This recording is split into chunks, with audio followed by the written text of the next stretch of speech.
Guys, इस project को बनाने के लिए सबसे पहले तो हमें ज़रूरत पड़ेगी इस तरीके के एक प्लास्टिक बॉक्स की। मार्केट से इजीली आपको 200, 250, 300 तक ये मिल जाएगा अगर आपको सेम क्वालिटी का लेना है। अगर आप हल्का बॉक्स को यूज़ करना चाहें, घर में कोई और बॉक्स पड़ा हो तो आप वो भी यूज़ कर सकते हैं। कोई कंपल्शन नहीं है कि ऐसा ही बॉक्स चाहिए। मेरे को जो मिला मौके पर मैं वो लेके आ गया हूँ। तो इसके साथ हम शुरू करने वाले हैं। इसके ऊपर बाकी के जो भी कंपोनेंट्स होंगे हम लगाएंगे। इसी के ऊपर हम ये स्विचेस, प्लग्स, ये सारी चीज़ें अरेंज करने वाले हैं। तो इसमें अगर आप इनका लेआउट देखें किस तरीके से हम इसका लेआउट बना सकते हैं, जो मेरे अकॉर्डिंगली परफेक्ट लेआउट जो रहने वाला है वो कि स्टार्टिंग में हम यहाँ पे 2 प्लग्स लगा दें, देन ये 2 स्विचेस आ जाएं, यहाँ पर आ जाएगा। तो इसके अलावा जो ऊपर का पोर्शन हमारे पास बचेगा वो बल्ब के लिए आ सकता है। ये यहाँ पे बेस्ट है। अगर बल्ब देखूँ मैं तो बल्ब यहाँ पे बहुत अच्छे से हमारा फिट हो जाएगा। तो इस तरीके से अगर अरेंजमेंट हम करेंगे तो बॉक्स के अंदर भी हमें स्पेस मिल जाएगी बाकी कनेक्शंस करने के लिए। 2 प्लग्स आ गए, एक स्विच आ गया होल्डर के लिए और एक स्विच आ जाएगा इस प्लग्स के लिए। तो चलिए इनकी मार्किंग करते हैं, देन आगे इसको प्रोसेस करते हैं। तो गाइज़, यहाँ पर मैंने बॉक्स के ऊपर ये स्विचेस और प्लग्स के लिए एक मार्किंग कर दी है। यहाँ से रेक्टेंगल कट के अलग हो जाएगा। और इसके अलावा अगर ऊपर देखें तो होल्डर के लिए मैंने 2 ड्रिल होल्स के पॉइंट लगाए हैं और एक बीच में बड़ा पॉइंट मैंने छोड़ा है जहाँ से होल्डर की जो वायर्स है उसको मैं क्रॉस करवा सकूँ। ये सारा काम इस बॉक्स के ढक्कन के ऊपर हम करने वाले हैं। बॉक्स को हम कुछ भी नहीं करेंगे, उसके अंदर हमारी सर्किट रहेगी। जो भी कटिंग होनी है वो इस बॉक्स के ढक्कन के ऊपर हम करने वाले हैं। तो इसकी कटिंग के लिए आप कोई भी टूल यूज़ कर सकते हैं। लाइक आप कोई भी कटर आपके पास है उसको यूज़ कर सकते हैं, हेक्सा यूज़ कर सकते हैं, ड्रमर टूल यूज़ कर सकते हैं। और अगर आपको लगता है कि आपसे नहीं होगा तो आप किसी की हेल्प भी ले सकते हैं, किसी कारपेंटर से या फिर किसी फैमिली मेम्बर की हेल्प लेके भी आप ये टास्क पूरा कर सकते हैं। तो गाइज़, यहाँ पर ये स्विचेस हमने फिट कर लिए हैं। दोनों स्विच चल रहे हैं, 2 प्लग लग चुके हैं। यहाँ पे होल कर लिया मैंने होल्डर के लिए, बीच में एक बड़ा होल किया वायर के लिए। पीछे भी कोई कनेक्शन नहीं किए हैं। कनेक्शन अभी आपको दिखा के ही साथ साथ में मैं करूँगा ताकि कोई भी कन्फ्यूज़न ना रहे। इतना बिल्कुल बेसिक काम था जो कोई भी कर सकता है। ये हो गया है हमारा। नेक्स्ट अभी जो ये होल्डर है हमारे पास, इसके दोनों टर्मिनल्स के ऊपर मैंने वायर लगा दी है। एक ही कलर की वायर लगाई है बिकॉज AC से चलता है ये, उसका भी कोई भी पॉजिटिव नेगेटिव नहीं होता। कोई भी वायर किसी तरफ लगा सकते हैं हम। तो एक ही वायर है, कोई भी कन्फ्यूज़न नहीं रहेगी। तो अब इस होल्डर को यहाँ पर फिट कर लेना है हमें। फिट करने से इसका भी काम पूरा हो जाएगा। देन आगे रह जाएंगे हमारे सिर्फ कनेक्शंस। तो चलिए इसको भी मैं फ़िट कर लेता हूँ। ये जस्ट अभी तक मैंने फ़िट नहीं किया था ताकि जो वायर की क्रॉसिंग है और होल्डर के कनेक्शंस हैं वो आपको मैं दिखा सकूँ, इसलिए रुका था मैं। अदरवाइज़ स्विचेस के साथ इसको भी फिट करके ही लाना था। तो अभी मैं फ़िट कर लेता हूँ जल्दी से इसे। तो गाइस, ये जो होल्डर है हमारा ये भी फिट हो गया है। अब इसके जो बाकी के कनेक्शंस है वो आपको मैं करके दिखाता हूँ किस तरीके से करने हैं। अभी होल्डर की वायर्स को मैं ओपन छोड़ रहा हूँ, मैं इसको कहीं पे भी नहीं लगा रहा हूँ। एक्स्ट्रा सेम इसी कलर की मेरे पास वायर पड़ी है, इसको मैं यूज़ करने वाला हूँ। सबसे पहले तो जो हमारा फेस होने वाला है उसके लिए ये जो नीचे वाले दोनों टर्मिनल हैं स्विचेस के, इन दोनों को आपस में कनेक्ट करना है हमें। तो उसके लिए छोटा सा टुकड़ा रहेगा वायर का जो मेरे को चाहिए होगा। चाहे आप उसको पूरा पील करके भी यूज़ कर सकते हैं, चाहे आप चाहें तो 2 अलग अलग एंड से पील करके भी कनेक्ट कर सकते हैं। मैं पूरा पील करके एक ही बार में इनको कनेक्ट कर दूंगा ताकि ये प्रॉपर कनेक्टेड रहे और हमें दिखता रहे कि हमने आपस में ही इसको शॉर्ट किया हुआ है। तो बहुत सारे इलेक्ट्रीशियंस को आपने देखा होगा जब स्विचेस को ऐसे कनेक्ट करना होता है ऐसे ही वायर को ओपन करके लगा देते हैं। तो जस्ट आपको करना ये है कि इन स्क्रूज़ को थोड़ा सा लूज़ करना है और एक साइड से इस वायर को इंसर्ट करके आगे तक निकाल देना है। अब दोनों में से किसी भी साइड से निकाल सकते हैं, कंपल्शन नहीं है कि उसी साइड से निकालना है। आप चाहे तो इस साइड से भी इसको इंसर्ट कर सकते हैं। बस आपको करना है कि ये दोनों वायर्स तक क्रॉस होना चाहिए। देन इसको यहाँ से आप टाइट कर दीजिए और दूसरे वाले पोर्शन को भी वायर को थोड़ा सा स्ट्रेच करके आप टाइट कर दीजिए। तो ये हमारा एक कनेक्शन बन गया। अब जो एक्स्ट्रा वायर है इसको आपको कट कर देना है, इसको आगे हम और जगह यूज़ करेंगे। ये कनेक्शन हमारा हो गया है। अब हमें एक स्विच रखनी है प्लग के लिए और एक स्विच रखनी है होल्डर के लिए। तो होल्डर की एक वायर एक स्विच के जो खाली वाला टर्मिनल है उसके साथ आपको लगानी है। जितनी वायर चाहिए उतनी आप कट कर लीजिए। एक्स्ट्रा रखना चाहते हैं आप एक्स्ट्रा भी रख सकते हैं, मैं ज़्यादा एक्स्ट्रा नहीं रखूँगा। जितनी मेरे को चाहिए उतनी वायर लेके उसको मैंने पील किया। और यहाँ पर जो सबसे बेस्ट वे होता है कि आप इस तरीके से वायर को इंसुलेटेड एरिया के ऊपर बेंड करें। इस तरीके से अगर आप बेंड कर लेंगे तो जब आप इसमें स्विच में इसको टाइट करते हैं तो वो थोड़ा सा मजबूत कनेक्शन रहता है। वो बिकॉज जो कॉपर है वो कहीं से टूट भी सकता है, क्रैक हो सकता है, बट इंसुलेटेड साथ में अगर होगा इसके तो वायर वहाँ से टूटेगी नहीं। तो इसको आप इस तरीके से यहाँ पर इंसर्ट कर दीजिए और स्क्रू को टाइट कर दीजिए। तो होल्डर का ये कनेक्शन हो गया। थोड़ी सी लूज़ रखी है वायर मैंने, आप चाहे तो पूरा पूरा भी रख सकते हैं, अगर लूज़ रखना चाहे लूज़ भी रख सकते हैं। लूज़ इसलिए रखिए कि इनकेस कल को अगर मेरे को चेंज करना हो, होल्डर को निकालना हो, तो बाहर निकालने तक थोड़ा सा मेरे पास लेवरेज रहे वायर का, ज़्यादा बिल्कुल पॉइंट पे ना आए। ये हो गया। अब दूसरा वाला पॉइंट इसका वो अभी आपको मैं बताऊँगा कहाँ लगाना है। उससे पहले इन दोनों प्लग्स के हमें कनेक्शन करने हैं। दोनों जगह पे जो L लिखा हुआ है यहाँ पे लाइन को इंडिकेट कर रहा है, वो हमें उन दोनों को कनेक्ट करना है। यहाँ पर आप लाइन से कनेक्ट कीजिए, उसको इस पॉइंट से कनेक्ट कीजिए और उसी वायर को एक्सटेंड करके आप तीसरा इस स्विच के दूसरे पॉइंट के साथ कनेक्ट कर दीजिए। ये पूरा एक ही वायर के साथ कनेक्शन हो जाएगा। उसके लिए आप वायर को कंटिन्यूस भी लेके आ सकते हैं, बीच में से हल्का सा पील करके, या फिर आप टुकड़े करके भी वायर लगा सकते हैं, जैसा आपको ईजी लगे। जो इजी वे तो वैसे टुकड़े करके रहता है। अगर आप एक ही सिंगल वायर में लगाना चाहते हैं तो बीच में से आपको हल्का सा इसको कट करके पील करना पड़ेगा, जो थोड़ा सा मुश्किल काम रहता है। तो आप इसको टुकड़े कर ही लगा सकते हैं, आपके लिए इजी रहेगा। तो सबसे पहले तो एक एंड पे इसको आप टाइट कर दीजिए। इस वायर को एक एल वाले पॉइंट पे लगा दिया मैंने। अब जो दूसरा एल वाला पॉइंट है उसको भी मेरे को कनेक्ट करना है। चाहे तो आप ऐसा कर सकते हैं कि वायर को बीच में से आप थोड़ा थोड़ा कट करके पील कर सकते हैं। थोड़ा सा आपको प्रिकॉशन रखना पड़ेगा कि वायर कट ना जाए, थोड़ा प्यार से आपको यहाँ से पील करना पड़ता है। आपको सिर्फ जो इंसुलेटेड वाला पोर्शन है वो उतारना पड़ता है, बीच में से वायर आपको सीधा ऐसी कॉपर मिल जाएगा। या फिर अगर इजी वे करना चाहते हैं आप जस्ट वायर को कट कीजिए और यहाँ से इसको पील करके यहाँ पे लगाइए, और दूसरा पॉइंट भी हमें लगाना है तो दोनों को एक साथ करके लगा दीजिए। अब ये दो पॉइंट्स बन गए हैं, इन दोनों को आपस में ट्विस्ट कीजिए। अगर आपको वायर्स को ऐसे ट्विस्ट करके कहीं पे लगाना होता है तो मेक श्योर जो वायर आप थोड़ी सी बड़ी पील कर लीजिए, क्योंकि ट्विस्ट करते वक्त इसकी लेंथ ऑटोमेटिकली कम हो जाती है। थोड़ी सी बड़ी अगर पील करी होगी तो वायर आपकी छोटी नहीं पड़ेगी, कनेक्शन अच्छा रहेगा। इस तरीके से ये एक पॉइंट बन जाएगा। इसको आपको जो दूसरे प्लग का जो एल वाला पॉइंट है उसके साथ कनेक्ट कर देना है। यहाँ पे आप इंसर्ट करके इसको स्क्रू ड्राइवर की हेल्प से आप टाइट कर दीजिए। हो गया। अब ये वाला पॉइंट जो हमारे पास एक्स्ट्रा वायर है इसको आप कट करके जो सेकंड वाला स्विच है हमारे पास इसके साथ आप कनेक्ट कर सकते हैं। सेम स्विच के लिए हमारे पास वायर है तो हम इंसुलेटेड वाला पोर्शन भी यूज़ करेंगे।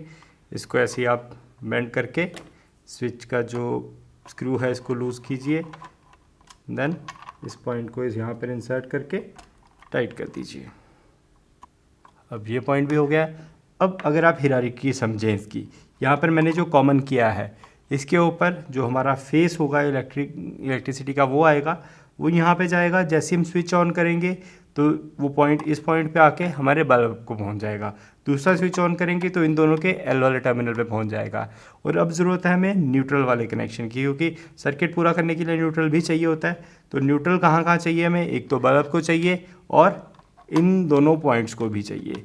तो बल्ब की ये जो वायर है इसको आप दूसरा वाला पोर्शन इसका न्यूट्रल के ऊपर लगाएंगे और उसी पोर्शन को एक्सटेंड करके जो दूसरा न्यूट्रल है, दूसरा एन है होल्डर का, उसके ऊपर लगाएंगे। तो इसी वायर को मैं यूज़ कर लेता हूँ। इसी को मैंने यहाँ से कट किया, यहाँ से इसको पील किया, दूसरे टुकड़े को भी पील किया, दोनों को आपस में ट्विस्ट करके एक प्लग के एन वाले टर्मिनल के ऊपर लगा देना है।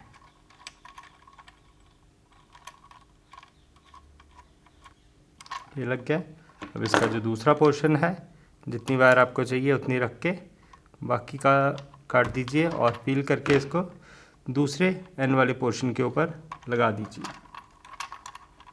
ये भी हो गया, हमारी ये वायरिंग भी कंप्लीट हो गई है। हमारा जो बोर्ड है वो दिखने में कुछ इस तरीके का लग रहा है। यहाँ से ये 2 स्विचेस हैं, एक स्विच के साथ ये दोनों प्लग ऑन हो जाएंगे, एक स्विच के साथ ये होल्डर ऑन हो जाएगा। इनके कनेक्शंस हो गए हैं। अब जो हमें अंदर की सर्किटरी बनानी है उसके ऊपर चलते हैं कि अब ये इसके पास पावर आएगी कहाँ से, क्योंकि एक्सटर्नल तो हम एक्सटर्नल सप्लाई से इसको कनेक्ट करने वाले हैं नहीं, इंटरनल हमें बैटरी के साथ इसको चलाना है। तो उसके लिए हमें चाहिए होता है ये एक छोटा सा इन्वर्टर पीसीबी बोर्ड। ये 200 वाट का इन्वर्टर पीसीबी बोर्ड है जो कि मार्केट में 200 से 250 रुपये का इजीली मिल जाता है। इसमें 4 वायर्स लगी हुई आपको मिलती हैं। 2 वायर्स रहती है, जो मोटी वाली होती है वो बैटरी के लिए होती है, बाकी की जो 2 वायर्स हैं वो आउटपुट है जो हमारे पास 220 वोल्ट एसी निकाल के देती हैं। तो इन दोनों वायर्स को हम यूज़ करने वाले हैं यहाँ पर। तो फेस और न्यूट्रल आप कहीं भी लगा सकते हैं, बिकॉज हम बैटरी से यूज़ कर रहे हैं, ट्रांसफार्मर से बैकएंड से हमारे पास नहीं आ रहा है, तो कोई भी इसकी एसी की पोलैरिटी नहीं होती है, कोई भी किधर भी लगाएंगे तो चल जाएगा। तो इनको आपको इन पॉइंट्स के साथ कनेक्ट करना है, यानी कि आउटपुट की जो एक वायर होगी उसको ये जो हमने कॉमन फेस बनाया था इसके साथ कनेक्ट कर देना है, दूसरी वायर को हमें न्यूट्रल वाले पॉइंट के साथ कनेक्ट कर देना है। उससे पहले इसको हमें बैटरी के साथ कनेक्ट करना है और बॉक्स में फिट करना है। इस प्लेट को भी मैं साइड पे रख देता हूँ और हमारे पास जो भी ये दूसरा इसका बॉक्स है इसके अंदर हम देखेंगे इसको हम किस तरीके से फिट कर सकते हैं ताकि हमारे कनेक्शंस भी डिस्टर्ब ना हो और ये इजीली लग भी जाए। तो इसके लिए हमें जगह बनानी पड़ेगी, या तो आप इसको यहाँ पे एक स्क्रू की पोजीशन है वहाँ पर लगा सकते हैं ताकि अपनी जगह से हिले नहीं है, वहाँ पे रुक भी जाएगा। अदरवाइज़ चाहें तो आप इसको डबल साइड टेप के साथ कहीं भी चिपका सकते हैं, सिलिकॉन ग्लू के साथ कहीं भी चिपका सकते हैं, ये अपनी जगह से नहीं हिलेगा। बस आपको वायर्स का ध्यान रखना है और इसके साथ इसको पावर देने के लिए जो हमें बैटरी चाहिए वो भी आपको लगानी है। तो इस बैटरी के लिए यहाँ पर मैं 12 वोल्ट की लिथियम आयन बैटरी यूज़ कर रहा हूँ। तो इसको हम ग्लू गन की हेल्प से इसके बाद चिपका देंगे। तो यहाँ से मैं इसके ऊपर कुछ ग्लू लगा के इस बॉक्स में फ़िट कर देता हूँ ताकि ये अपनी जगह से हिले नहीं। तो इसी तरीके से जो हमारे पास ये पीसीबी है इसको भी मैं ग्लू से ही लगा देता हूँ, इसके ऊपर भी मैं सिलिकॉन ग्लू लगा देता हूँ थोड़ा, ताकि ये अपनी जगह पर टिकी रहे। ज़्यादा आपको लगाने की ज़रूरत नहीं है। अगर आपके पास ग्लू है जो 2 तरीके की आती है, एक स्ट्रॉन्ग होती है, एक थोड़ी लाइट रहती है। अगर स्ट्रॉन्ग वाली आप यूज़ करते हैं तो आपको हल्की हल्की ग्लू लगाएंगे तो भी अपनी जगह पे जुड़ जाएगा। अगर आप लाइट वाली यूज़ कर रहे हैं तो आपको वो थोड़ी सी ज़्यादा लगानी पड़ेगी। तो इन दोनों को लगाने के बाद ये अपनी जगह पर रुक गए हैं, तो हमें करने हैं इसके बाकी के कनेक्शंस। तो गाइस आगे कनेक्शंस करने से पहले आपको इस तरीके का एक डीसी सॉकेट भी चाहिए होगा, क्योंकि इस बैटरी को हमें चार्ज भी करना पड़ेगा। एक बार हम यूज़ तो इसको करने लग जाएंगे, अगर ड्रेन हो जाए तो बैटरी को रिप्लेस नहीं हम करेंगे, बैटरी को चार्ज करेंगे। तो चार्जिंग के लिए आपको ऐसा एक डीसी पिन लगाना पड़ेगा इसमें। तो आप बॉक्स की किसी भी साइड के ऊपर ड्रिल करके, चाहे आप किसी भी किनारे के ऊपर ड्रिल करके इसको लगा सकते हैं, ताकि जब आपकी बैटरी कम होने लगे तो आप इससे इस बैटरी को चार्ज भी कर सकें। तो यहाँ पर मैं ड्रिल करके इसको भी लगा देता हूँ, देन आपको आगे कनेक्शंस बताता हूँ इनके कैसे करने हैं। तो गाइस यहाँ पर मैंने ये चार्जिंग वाला कनेक्टर भी लगा दिया है, ड्रिल करके जस्ट मैंने इसको यहाँ पे प्लग किया है अभी, और कुछ भी नहीं किया है। देन आगे के अभी हम कनेक्शंस के लिए चलते हैं। ये जो 2 वायर रहेंगी हमारी बैटरी से आने वाली, वैसे तो ये बैटरी के पॉजिटिव और नेगेटिव के साथ कनेक्ट हो जाएंगी, और साथ ही में इस डीसी जैक से जो पॉजिटिव और नेगेटिव आने वाला है उन पॉइंट्स के ऊपर भी हम इनको सोल्डर करेंगे। तो आप उसके लिए यहाँ पे एक डीसी पिन लगाकर, अडेप्टर लगाकर देख सकते हैं कि इस पिन के ऊपर कौन सी पिन पे पॉजिटिव आ रहा है, कौन सी पे ग्राउंड आ रहा है। उसी पिन के ऊपर आप बैटरी को डायरेक्ट कनेक्ट कर दीजिए ताकि वो 12 वोल्ट की सप्लाई के साथ, एसएमपीएस वाले अडेप्टर होते हैं तो बैटरी ये डायरेक्ट उससे चार्ज हो सकती है, बैटरी को कुछ भी नहीं होगा। एंड इसमें BMS लगा होता है, बैटरी मैनेजमेंट सिस्टम इसमें लगा होता है। अगर वोल्टेज थोड़ी बहुत ऊपर नीचे भी होगी वो मैनेज कर लेगा, बैटरी आपकी डैमेज नहीं होगी। तो डायरेक्टली आप 12 वोल्ट अडेप्टर के साथ इस बैटरी को लगा सकते हैं, और उसी टर्मिनल के ऊपर आपको इस जो हमारे पास इन्वर्टर बोर्ड है उसके भी ये पॉजिटिव नेगेटिव वाले टर्मिनल लगा देने हैं। तो ये हो जाएगा। देन इसके बाद जो नेक्स्ट हमें काम करना है, हमारे पास जो ये हमने सर्किटरी बनाई थी, यहाँ पर जो ये फेस और न्यूट्रल 2 वायर्स हैं, इनमें से कोई भी एक वायर आपको कनेक्ट कर देनी है इस न्यूट्रल वाले सेक्शन के साथ जो हमने बल्ब होल्डर और ये N वाले सेक्शन बनाए थे इसके साथ कनेक्ट कर देनी है। और दूसरी जो वायर रहेगी आपकी वो ये जो कॉमन हमने फेस वाला सेक्शन बनाया था इसके साथ आपको कनेक्ट करनी है। अगर ये वायर्स आपको छोटी पड़ रही हो तो यहाँ से आप दूसरी वायर लगा के एक्सटेंड करके इनके साथ आप कनेक्ट भी कर सकते हैं। वहाँ पे आप टेप कर दीजिए या फिर हीट सिंक स्लिप्स को चढ़ा दीजिए तो उससे भी काम हो जाएगा। रिकमेंड करूँगा कि आप वायर्स को थोड़ा सा लंबा रखें ताकि अगर हमें कभी खोल के इसको चेक भी करना हो तो हमारे पास लेवरेज रहे कि इन वायर्स को हम चेक कर सकें। तो जल्दी से मैं इनको ये कनेक्ट कर लेता हूँ, देन इसको हम ऑन करके देखते हैं कि ये प्रॉपर वर्क कर रहा है या फिर नहीं। तो गाइस कनेक्शंस हैं जो हमारे पूरे हो चुके हैं, उसमें थोड़ा सा मैंने चेंज किया है, वो आपको मैं दिखा देता हूँ मैंने क्या चेंज किया है। सबसे पहले तो ये जो पहले वाला स्विच हमने असाइन किया था बल्ब के लिए उसको वहाँ से हटाकर मैंने इसको बैटरी के बीच में लगा दिया है, ताकि जो अब हम पहले बना रहे थे उसमें क्या था कि बैटरी परमानेंट ऑन रह रही थी, मतलब सर्किट को कंटिन्यूसली सप्लाई जा रही थी। तो उसको बचाने के लिए कि बैटरी ज़्यादा ड्रेन ना हो, क्योंकि इसमें जो ट्रांसफार्मर लगा है कंपोनेंट से कुछ ना कुछ बैटरी ड्रेन करेंगे, उसको बचाने के लिए बैटरी के लिए एक स्विच मैंने असाइन कर दिया है। यहाँ से अगर आप देखें तो सर्किट को ये जो पावर सप्लाई जा रही है पॉजिटिव वाली वो भी इस स्विच के थ्रू जा रही है, और जो दूसरी वायर है वो बैटरी की तरफ से आ रही है। जो बैटरी के टर्मिनल मैंने लगाया है चार्जिंग वाले पॉइंट के साथ ही यहाँ पे उस टर्मिनल के साथ लगा दिया मैंने, रेड कलर की वायर लगाई है और ये ब्लैक लगाई है। ब्लैक वाली जो इसकी थी डायरेक्टली बैटरी के साथ कनेक्टेड है। अब रेड वाली जो है चार्जिंग पॉइंट के साथ तो आ गई, बट इसकी रेड वाली से कनेक्ट होने के लिए वो इस स्विच के थ्रू जा रही है, यानी कि जब मैं स्विच को ऑन करूँगा तभी ये सर्किट हमारा ऑन होगा। और जो हमारा सेकेंड वाला स्विच था इन सॉकेट्स को ऑन करने के लिए यूज़ हो रहा था, उसको हटाकर मैंने सेकंड वाले स्विच को बल्ब के लिए असाइन कर दिया। जो हमारी ये बल्ब की वायर थी इसको मैंने सेकंड वाले स्विच के ऊपर लगा दिया है। बाकी जो इनके लिए स्विच था वो मैंने हटा के इनको डायरेक्ट कर दिया है, यानी कि जो यहाँ से आउटपुट हमारे पास आ रही है लाइन और न्यूट्रल दोनों वायर्स जो आ रही हैं वो डायरेक्टली इन्हीं सॉकेट्स के लाइन और न्यूट्रल पे चली गई है, और लाइन वाला पोर्शन ही इसका जो हमारे पास होल्डर के लिए स्विच है उसके पास भी जा रहा है, ताकि जब मैं स्विच को ऑन करूं ये वाला जो लाइन का कनेक्शन है ये होल्डर तक भी पहुंच जाए। ये हल्का सा मैंने इसमें चेंज किया है ताकि इसकी एफिशिएंसी मैं इम्प्रूव कर सकूं।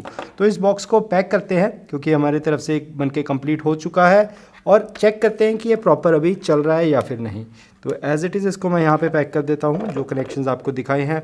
उसके बाद कुछ भी चेंज इसमें नहीं कर रहा हूँ मैं, इवन अभी मैंने स्क्रू भी नहीं लगाए हैं, आपको मैं इसको ऑन करके ही दिखाता हूँ एक बार। यानी कि हमारे पास यहाँ पर ये एक CFL बल्ब है, अगर इसके देखें तो क्रॉम्पटन का ये 9 वाट का बल्ब है। 220 वोल्ट से 220 से लेके 240 वोल्ट के ऊपर चलता है, ये AC वोल्टेज के ऊपर चलते हैं। इसको मैं इस होल्डर के साथ कनेक्ट कर देता हूँ। तो ये मैंने यहाँ पे कनेक्ट कर दिया है। अब सबसे पहले तो हमारा जो फर्स्ट वाला स्विच है इस पूरी सर्किटरी को ऑन करने के लिए है, इसको मैंने ऑन कर दिया। हमारा बल्ब नहीं ऑन हुआ बिकॉज बल्ब वाला अब ये स्विच मैंने कर दिया था, ये भी ऑफ है। इसको मैं ऑन करता हूँ तो आप देख सकते हैं जो बल्ब है हमारा ऑन हो गया, और ये पूरी इंटेंसिटी के साथ जो हमारी नॉर्मल लाइट के ऊपर ऑन होता है उसी इंटेंसिटी के साथ प्रॉपर ये ऑन हुआ है। अब सेकंड वाला स्विच ये बल्ब के लिए यहीं से बंद हो जाएगा। इस स्विच के साथ बल्ब ऑन हो रहा है, इसी के साथ ऑफ हो रहा है, कोई इस पर डिले नहीं है, प्रॉपर चल रहा है। और अगर यहाँ से ऑन करके मैं इन्वर्टर को बंद कर देता हूँ तो ये देख सकते हैं पूरा सर्किटरी बंद होगी तो बल्ब भी बंद हो गया। ये अभी ऑन है, हमारा पूरा सर्किट ही इससे कट हो गया। इसको ऑन करूँगा मैं, बल्ब ऑन हो जाएगा। अब यहाँ से भी ऑफ हो सकता है। ये तो आपने देख लिया बल्ब का। अब इसमें जो हमारे पास पावर आ रही है उसको हम चेक कर लेते हैं। अब हमें जो प्लग वाला पोर्शन चेक करने के लिए यहाँ पर मैं एक मोबाइल का चार्जर कनेक्ट कर रहा हूँ। आप देख सकते हैं ये वायर है जो इसी चार्जर के साथ कनेक्टेड है। आपको रोल करके दिखाता हूँ, कहीं और से ये वायर नहीं आ रही है। एग्जैक्टली इसी चार्जर के साथ, इसी चार्जर की ये वायर है। तो इसके साथ अब मैं अपना फ़ोन कनेक्ट कर लेता हूँ। तो यहाँ पर मेरा फ़ोन है तो इसको यहाँ से मैं कनेक्ट करता हूँ। तो अब इस पावर को हम ऑन करते हैं। ऑन करते ही आप देख सकते हैं फ़ोन जो है चार्ज होना शुरू हो गया है, यानी कि ये जो प्लग्स हैं हमारे ये भी प्रॉपर काम कर रहे हैं। और इसी के साथ अगर आप लाइट भी ऑन करना चाहें तो लाइट भी ऑन हो जाएगी, फ़ोन भी चार्जिंग पे लगा हुआ, दोनों चीज़ें एक साथ हो रही हैं। इसको निकाल के दोबारा निकाल देता हूँ, जो एनिमेशन है दोबारा आ जाएगा। तो देख सकते हैं फ़ोन भी चार्ज हो रहा है, लाइट भी चल रही है, यानी कि जो हमारा इन्वर्टर है ये प्रॉपरली वर्क कर रहा है।